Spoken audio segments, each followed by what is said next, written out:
We flew hugging the tree line towards a war that's been hidden from view. The army are taking us towards the no-fire zone, scene of the world's biggest hostage crisis. On the rough road there, you can see what the brutal end of a 25-year war has done to northern Sri Lanka. Absolute devastation. We drove for 40 minutes and barely saw one house left standing, only a handful of civilians among the many soldiers.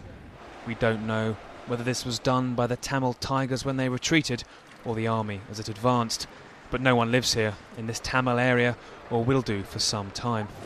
They're either long gone or, like these, they're still fleeing. I stayed in the bunker for the past month, and for the last 2 days I didn't get out of it once. The army wants to see them getting food and hear of their pain. I came here with my brother, but he died on the way.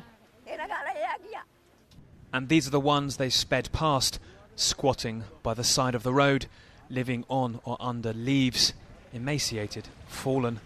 But this is the prize, what the army really wanted us to see. The no-fire zone is just across this lagoon, and they say they now control all but 10 square kilometres of it. This long strip of sand defences behind me were, the Sri Lankan army say, breached on Monday, and this is very much a tour for the media of what they say is their victory. But further down this road and further down the no-fire zone, there are still thousands of civilians. The army don't know exactly how many trapped in this continuing standoff. The UN says about 50,000 are there and the fighting must stop.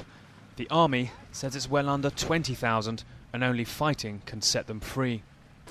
There is no way that you can avoid civilian casualties in finishing this off, is there surely?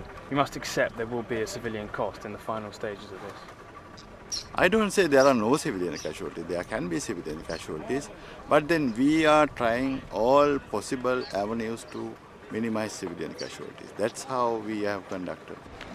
But a UN document seen by diplomats has put the death toll among civilians since January at 6,500, well above government estimates.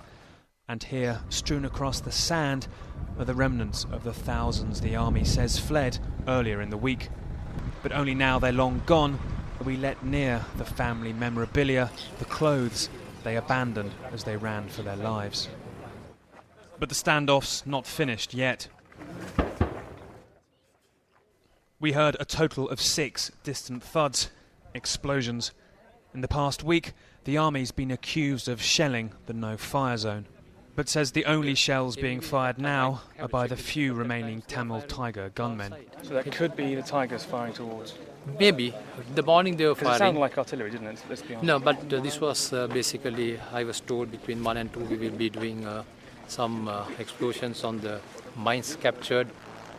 And as they fly us out just 2 hours later, international concern was still building that Sri Lanka is not doing enough to protect civilian life. And it's clear the world will not be let in to freely watch the final and doubtless bloody stages of this war. Nick Payton-Walsh, Channel 4 News, Pudamatalan.